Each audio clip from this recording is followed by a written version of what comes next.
natutuhan ko ring masanay na wala ka. Araw-araw pa rin ako sumusulat ng tula tungkol sa'yo. Alam kong senyales ito na hindi pa rin ako nakakausad ng buo. Kung naging madali man para sa'yo ang lahat, sa akin ay hindi kinakalabit pa rin ako ng ideyang kausapin kita. Nakita rin kita na humingi ako sa'yo ng pasensya, kahit hindi ko alam kung nasaktan kita. Saang banda inuusig ako ng pagmamahal sa'yo, na ayusin natin to, pero hindi natitiisin ko ang mga araw na gusto kitang makausap. Kung kapalit naman nito'y pag-usap ko, ang totoo niyan, gusto lang naman talaga natin magtagumpay para sa mga mahal natin sa buhay. Ang hirap mangarap para sa sarili, lalo na't may nanay at tatay kang tumatanda, at may kapatid kang ikaw ang tinitingala. Sana panalunin tayo ng mundo, dahil hindi tayo papayag na hanggang dito lang tayo.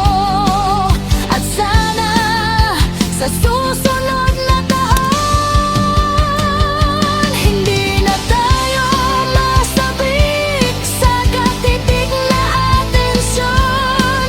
Matutuhan sana natin salain muna ang lalim at buti ng intensyon. Hindi na tayo papayag sa kaunting kilig o madadaan sa sundo at hatid.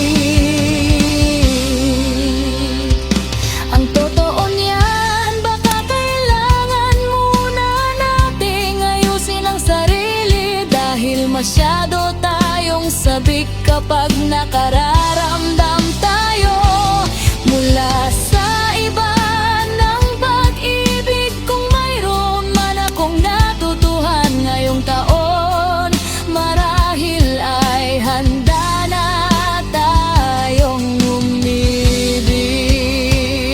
Kapag hindi na tayo naghahanap, kapag hindi na tayo nag-ianip, o kapag marunong na tayong maging marahan, at kapag hindi na tayo takot sa mga paalan, hindi natin kailangang magmadali sa ngayon. Pagtuunan muna natin ang mga plano at sarili.